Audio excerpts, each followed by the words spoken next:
Go. Hi guys, I am here with your Bible reading. Hi Sandy, hi Rosie. Hugs and kisses to Rosie. I wanted to give you guys an update on Christopher before we get started. His mom put on an update. Let's see here, I just read it 2 hours ago. So, let me read to you what she wrote. Christopher is still doing good. They took out one of the drain tubes from his chest today. They are letting him breathe on his own with the vent. They are giving him some support so it doesn't feel like he is breathing through a straw. When he goes to sleep, he doesn't breathe enough, so it will kick in and breathe some for him. They want him to take more breaths, but his oxygen and carbon are good, so they aren't worried too much about it. I hope they get to take it out tomorrow. My heart and spirit would soar in praise to the Lord just to hear him speak. Still a long way to go, but I thank Jesus we have it to do. More updates as we go.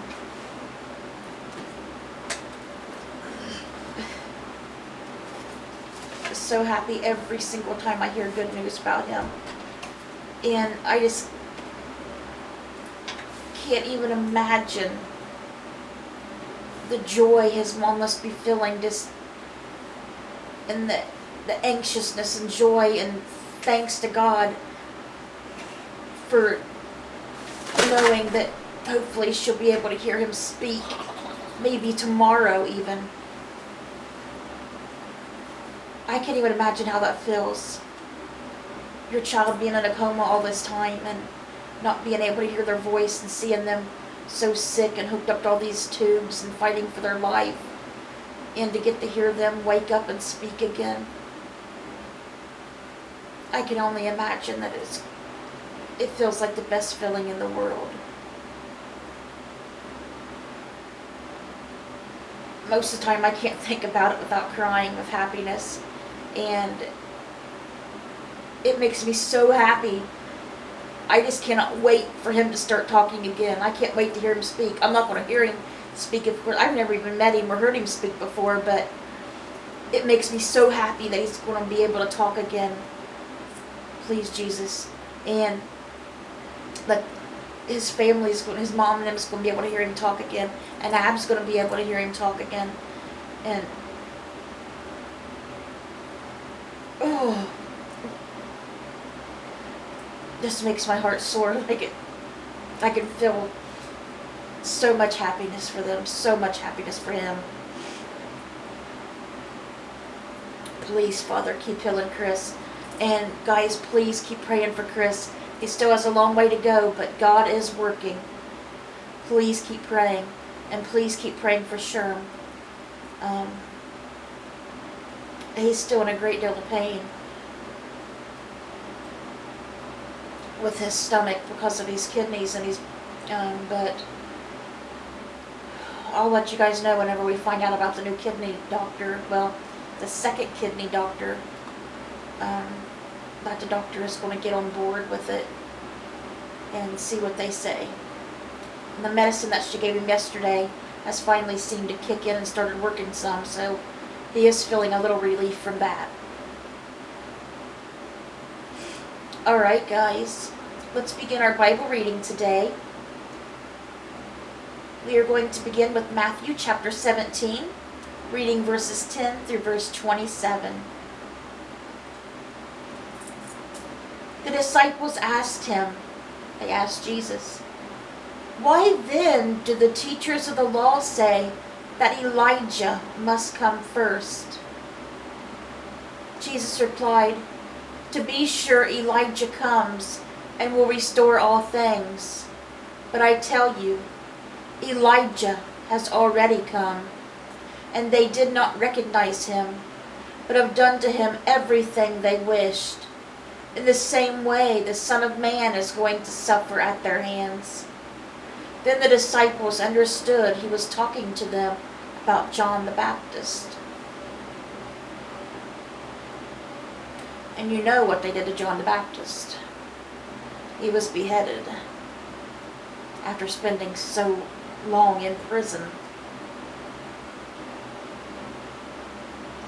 Jesus heals a demon-possessed boy. When they came to the crowd, a man approached Jesus and knelt before him. "Lord, have mercy on my son," he said. "He has seizures and is suffering greatly. He often falls into the fire or into the water. I brought him to your disciples, but they could not heal him." "You unbelieving and perverse generation," Jesus replied, "how long shall I stay with you? How long shall I put up with you? Bring the boy here to me." Jesus rebuked the demon, and it came out of the boy, and he was healed at that moment. Then the disciples came to Jesus in private and asked, "Why couldn't we drive it out?" Jesus replied, "Because you have so little faith. Truly I tell you, if you have faith as small as a mustard seed, you can say to this mountain, 'Move from here to there,' and it will move. Nothing will be impossible for you." The mustard seed is the tiniest seed in the world. But yet when planted and it grows into a big tree. Just thought I'd throw that in there. It's awesome, isn't it? Tiniest seed to a big tree, and you just gotta have faith small as a mustard seed. Jesus predicts his death a second time. When they came together in Galilee, he said to them, "The Son of Man is going to be delivered into the hands of men. They will kill him, and on the third day he will be raised to life." And the disciples were filled with grief. The temple tax is where we're going to end Matthew today. After Jesus and his disciples arrived in Capernaum, the collectors of the 2 drachma temple tax came to Peter and asked, "Doesn't your teacher pay the temple tax?" "Yes, he does," he replied. When Peter came into the house, Jesus was the first to speak. "What do you think, Simon?" he asked. "From whom do the kings of the earth collect duty and taxes? From their own children or from others?"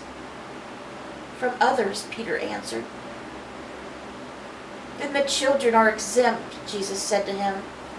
"But so that we may not cause offense, go to the lake and throw out your line. Take the first fish you catch, open its mouth, and you will find 4 drachma coin. Take it and give it to them for my tax and yours." And of course, Peter did so, and there was a 4 drachma coin in the fish's mouth.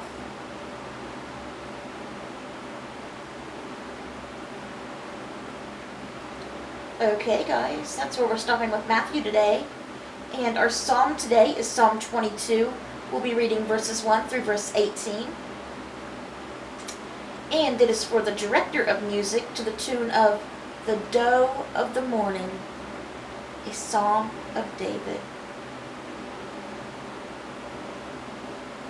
My God, why have you forsaken me?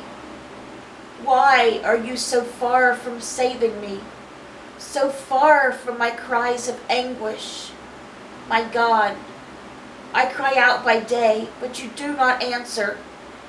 By night, but I find no rest. Yet you are enthroned as the Holy One. You are the one Israel praises. In you our ancestors put their trust. They trusted and you delivered them. To you they cried out and were saved. In you they trusted and were not put to shame. But I am a worm and not a man, scorned by everyone, despised by the people. All who see me mock me. They hurl insults, shaking their heads. He trusts in the Lord, they say. Let the Lord rescue him. Let him deliver him, since he delights in him. Yet you brought me out of the womb. You made me trust in you, even at my mother's breast.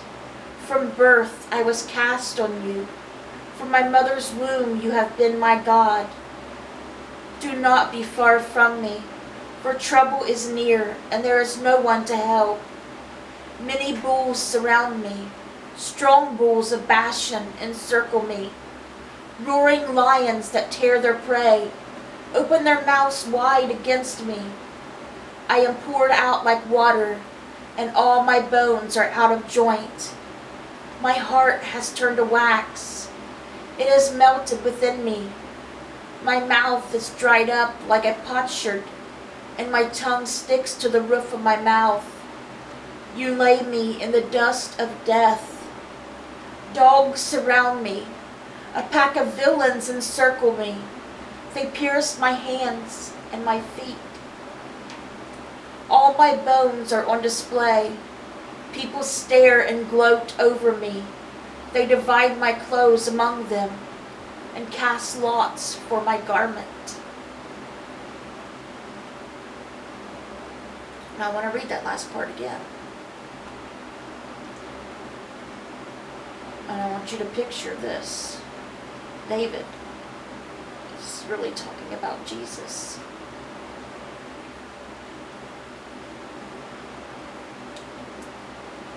Dogs surround me. A pack of villains encircles me. They pierce my hands and my feet, like they did to Jesus on the cross. And my bones are on display. People stare and gloat over me. They were there mocking and spitting on Jesus, hurling insults at him while he was on the cross. They divide my clothes among them and cast lots for my garment. They did the exact same thing with Jesus' clothes.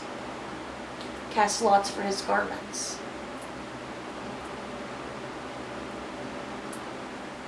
So I just wanted you guys to know that that is what David is talking about. And that's where we're going to stop with Psalm 22 today.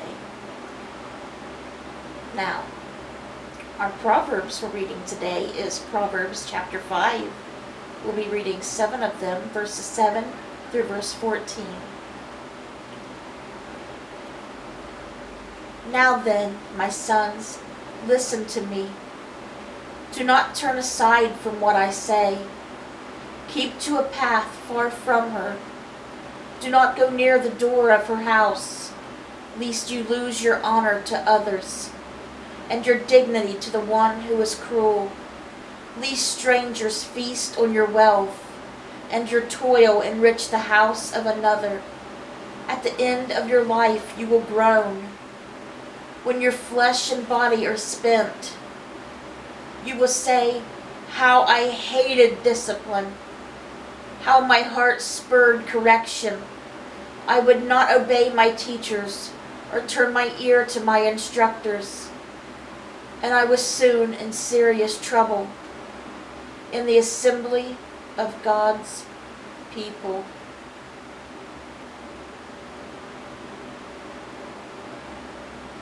And that, of course, was still talking about the adultery of the woman. Alright guys, well that was today's Bible reading. I hope it touched your guys' hearts. Please remember to keep Sherm and Christopher in your prayers, please. And let's bring those souls to Jesus. God willing, I'll see you guys again tomorrow with another Bible reading. Bye guys. God bless.